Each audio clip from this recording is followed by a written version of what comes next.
పరమవీర్ చక్రం మీద 4 సైడ్లు చెక్కబడింది. ఇంద్రదేవుడి వజ్రాయుధమా? Indian Navy, Indian Air Force వెబ్సైట్లో కూడా క్లియర్గా ఉంది. ఈ డిజైన్ చేసింది సావిత్రిబాయి కనోక్కర్.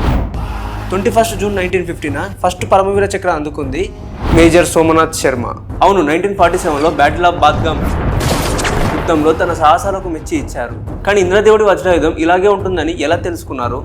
ఏ ఆధారంతో చెక్కారు? వజ్రాయుధం గురించి వేదాల్లో, పురాణాల్లో క్లియర్గా ఉంది. అయితే మెట్రోపాలిటన్ మ్యూజియం ఆఫ్ ఆర్ట్ న్యూయార్క్లోని భద్రపరిచిన ఈ విగ్రహం చూడు. సుమారు 1200 సంవత్సరాల క్రితం చెక్కబడిన ఇంద్రుడి విగ్రహం. 4 భుజాలతో, పక్కన చిన్న ఏనుగు, ఐరావతంతో ఇంద్రుడు, కుడి చేతిలో వజ్రాయుధం.